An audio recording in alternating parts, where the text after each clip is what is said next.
Level 1, the young entrepreneur. You're sitting in a tiny apartment in Palo Alto, in front of a laptop that costs more than your furniture. This isn't a university career fair. This is your first company. No one knows your name. No one gives you business cards. But you know code. You know the internet. You know the world is changing right now, and you want to be at the center of it. You're 24 years old. You have a degree in physics and economics, $2,000 in your bank account, and credit card debt. The corporate world offers you a stable salary at a bank. You say no. You want to build the future. You start your first company, an online maps service for newspapers. You work 20-hour days. You sleep under your desk. You eat instant noodles. You say yes to investors even when there is no money. You say yes to everything that brings you closer to the goal. They send you the first check. The instructions are simple: scale or die. You sell your first company for $300 million. You get your first $22 million. You think this is the peak. You don't yet understand that you've just drawn a line through your life, everything before this moment and everything after. The person who dreams and the person who risks everything. There is no going back. Even if the next company fails, even if you lose everything tomorrow, you've already started living differently.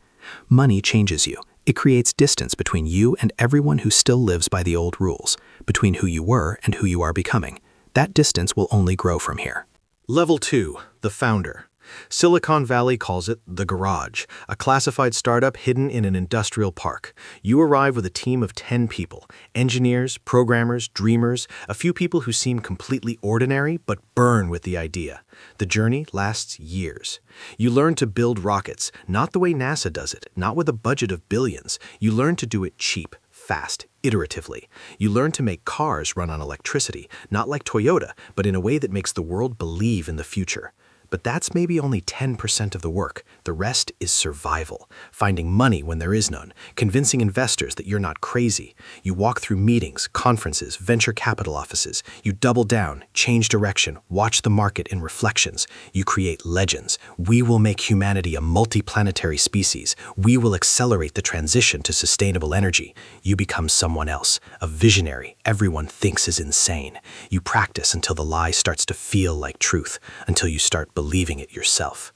You learn to build teams. This is the core skill. Everything else supports it. A team is people who agree to risk their careers and lives for your dream. Your job is to find them, inspire them, manipulate their ambitions, and convince them to follow you into the fire. Mice, money, idea, compromise, ego. Everyone has a motivation. Your job is to find it. The work is relentless, 20-hour days, evaluations on everything. Your partners are people who have already built companies. They tell you the truth. Half of startups die. You don't die. You learn to feel comfortable in chaos, to live in it, to breathe it. The hardest moment is 2008. You're in a room with concrete walls, bright lights that never turn off. They take your last money, your last hopes. The rocket explodes. The car company is almost bankrupt. Investors leave. You can barely remember your own name, but you hold. You give them nothing. You stick to the vision. A few months later, you pull yourself out. You passed. Good, because in the real world, markets don't stop when the crisis ends. By the end, you're not the same person who started. That person was naive, idealistic, believed in clean success. You've learned that you're capable of things you never imagined. Brutal layoffs, sleepless nights, looking an investor in the eye and promising the impossible with absolute conviction. These are your tools now. This is what you do. Level 3, the visionary. Your first big victory, the Tesla factory in California. Your cover is CEO of a technology company. You have an office, a desk, a view of the assembly line. You attend meetings, write reports, and do all the things a CEO does. Except you're not just a CEO. You're the person changing the world. Your real work is inside, in the labs, on the test stands, on late-night calls with engineers. Your real boss is the future, not the board of directors. The board either doesn't know the full picture or knows and pretends it doesn't. Either way, you don't discuss it. Your job is to build the future. You spot targets, engineers who can do the impossible, scientists who can invent new batteries. You attend conferences, you go to meetups, you look for geniuses. You find the person who can make rockets reusable. You engineer a meeting. You're charming. You're interested in his dreams. You buy him coffee. You meet again accidentally. A friendship develops. You listen to his complaints about the impossible. You agree that the world underestimates him. This takes years. You can't rush it. One wrong move and he goes to a competitor. Then you lose the advantage, maybe forever. Every decision is carefully choreographed. Timelines, budgets, conversation topics, the gradual escalation from employee to mission fanatic. You study them like a science project. their weaknesses, their fears, their ambitions. You know when they're tired. You know their children's names. You know what they need to hear. They think you're friends. You're a leader who learned to look like a comrade. You call it the mission. The pitch comes when the time is right. Join me. We will change humanity, and I will compensate you generously. You don't say risk everything. You say become part of history. He hesitates. He's scared. He says yes. You just assembled your first great team. You feel elated. This is what you lived for. You also feel something darker. You just made people risk everything for your dream. You used their ambitions, their financial needs, their desire to be part of something bigger. You befriended them knowing the friendship served the goal. Every conversation, every nod was calculated. You were never just their boss. You were their guide into the future. Is there a difference? You tell yourself there is. You tell yourself you're saving the planet, that the money helps their families, that you'll pull everyone out if things go wrong. Maybe that's true. Maybe it's just another legend. You're getting very good at legends. You don't think about that part for long. You can't afford to. The mission comes first. Always. Level 4, the operator. 3 years in, second phase, a harder game. The competition here is tougher, smarter, more aggressive. You're now running multiple companies at once. Each requires separate attention, separate teams, separate strategies. You never spend 2 days the same way. Never the same schedule, never the same route. Every decision is preceded by risk analysis, at least 2 hours in your head. What if, what if, what if? Because if you're wrong, the companies don't just lose money, they die. People lose jobs, dreams collapse. You've seen the reports, what happens to companies that don't survive, disappearance, families without income. You've seen employees leave in tears. Your team trusts you with their careers on every quarterly report, every single time. That's why strategy isn't optional. It's not a suggestion. It's the difference between Falcon 9 flying or burning on the pad. You take it seriously, deadly seriously, because it is. The pressure is constant. You live a double life inside a double life. To the world, you're a genius. To your employees, you're a leader. To yourself, you're no longer sure who you are. You start to lose track of which version of you is real. The charismatic speaker on stage, the cold, calculating man making the decision to lay off thousands at 3 a.m., the person who goes home to an empty house and stares at the ceiling. Your personal relationships suffer. How could they not? You can't tell your partner why you disappear for weeks. You can't explain the tweets at 4 a.m., the sudden trips to Germany, the phone that buzzes and sends you off to solve a crisis. Where were you? You're always working. They leave. They always leave. Wealth doesn't allow ordinary honesty, and relationships don't survive without it. You make peace with it, or you pretend to. The loneliness is the part they don't mention in interviews, the absolute bone-deep isolation of a life where every move you make is news. You can't just call a friend and vent about work. The only people who understand are other CEOs, and even with them you compartmentalize. You develop a talent for surface-level relationships, friendly with everyone, close to no one. The life of the party who goes home alone. It's useful for the brand, terrible for everything else. The results are good. Your companies are growing. Stocks are soaring. Analysts write reports. Politicians read them. The world is changing. You're invisible in the process. Your name is everywhere, but the real work stays in the shadows. At this level, you learn something they don't teach in business school. The people you lead are real people. They have families, children. They're terrified during crises. One of your engineers calls you at midnight. He's shaking. We're on the edge. You calm him down. You reassure him. You tell him everything is fine. You're not sure everything is fine, but you need him to keep going, so you say what he needs to hear. That night, you send an urgent message to the board. Possible collapse. Recommend rescue plan. The board replies, wait, the stock is too valuable. Keep going. You keep going. Level 5, the billionaire. You've been doing this for 15 years. Dozens of rockets launched, millions of cars sold, awards that hang in headquarters, but no one sees the real price. You're good at this. Maybe the best of your generation.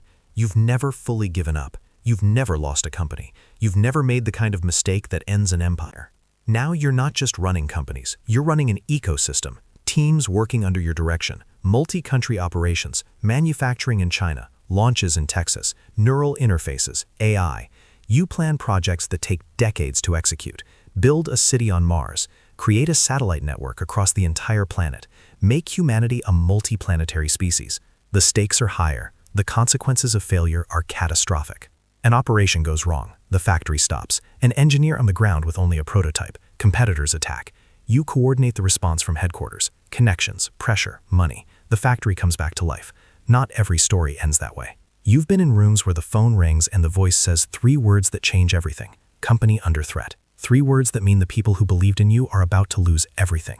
You've sat in those rooms, you've heard those words, you've felt the floor drop out, and then you move on, because there's always the next launch, the next product, the next crisis. You've lost people, not physically, professionally, engineers who burned out, partners you had to fire. Once you received a report, 3 lines.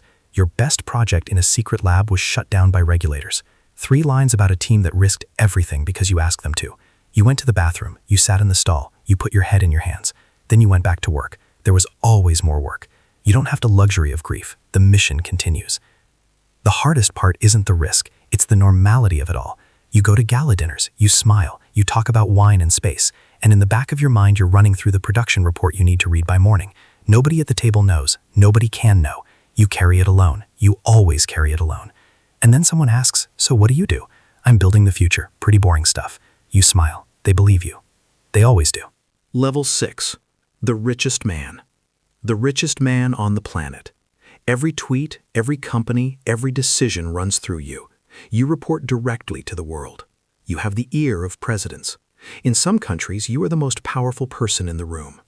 Your empire may have 100,000 employees or more.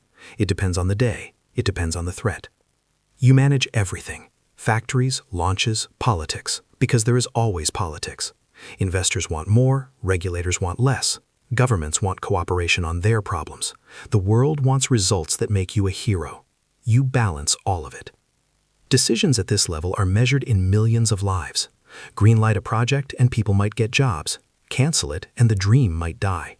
An engineer reports that new technology is ready. The information is credible but incomplete. You don't know when the market will accept it. You don't know if regulators will accept it. You know it will change everything. Do you share it with the world? They might embrace it. They might also destroy your company. Do you hold it? The technology might become obsolete first. You make the call. You share selectively, enough to move progress forward, but not enough to lose your advantage. It works. The world changes. Your empire survives. Millions of lives are affected. No one truly thanks you. No one knows the real price. That's the job. But the weight accumulates. Every decision sits on your shoulders. Every headline adds another layer. You work more than you should. You sleep less than you need. Your marriages fail for the same reasons. The isolation is total. You can't discuss your real fears with anyone outside a tiny circle. Your friends are all in business. Your social life is screens. You are the loneliest person in every room you walk into. But the work matters. You tell yourself that every morning. The technologies you create are stopping the climate crisis, opening space, giving humanity a chance. People live better because of decisions you made. People suffer because of other decisions you made. Both things are true. You live with both.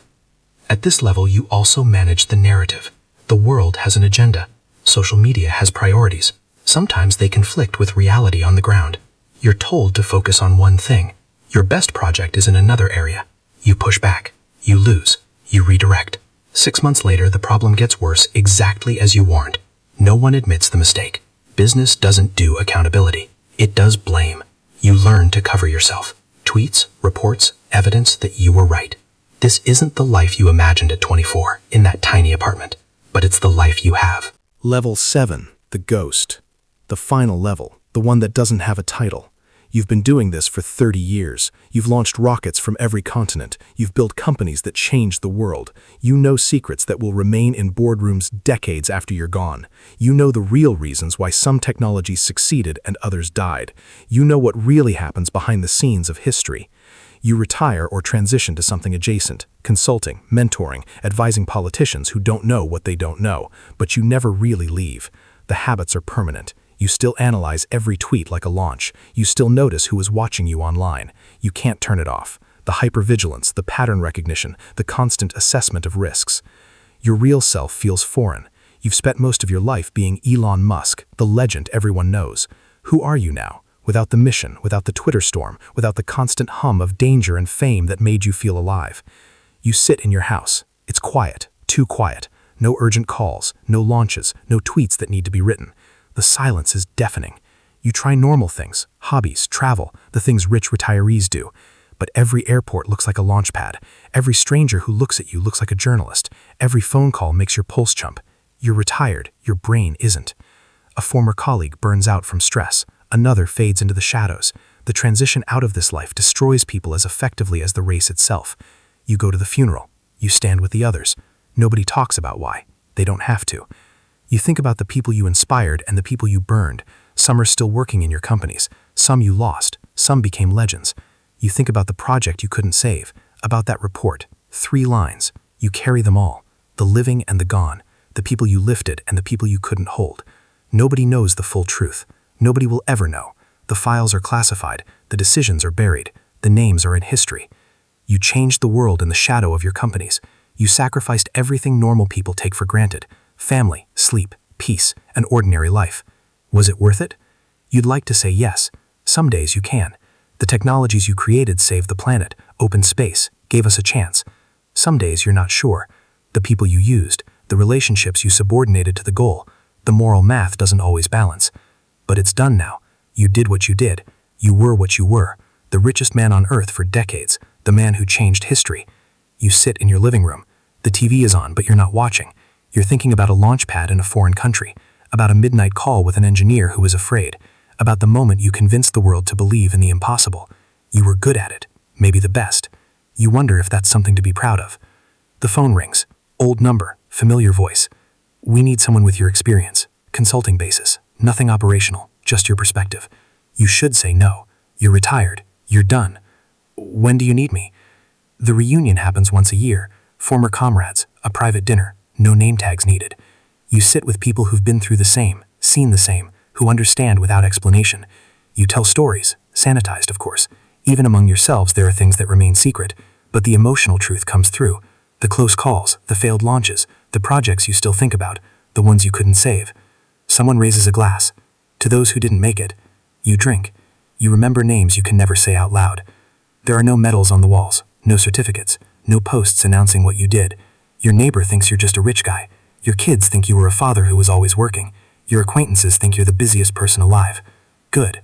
That's the point. You never leave. Nobody ever leaves. Once a visionary, always a visionary. Companies change, missions change, goals and threats change, but you don't change. Not really. You're still the person in the room who knows things no one else knows. You always will be. That's the life of the richest man. Not the movies. Not yachts and parties and easy money. Loneliness, risk, moral compromise. The slow erosion of everything normal in exchange for something that matters, but can never be fully told. You chose it. You choose it again, even knowing the price. Like and subscribe. And if you made it to the end, it means you'll definitely enjoy these videos.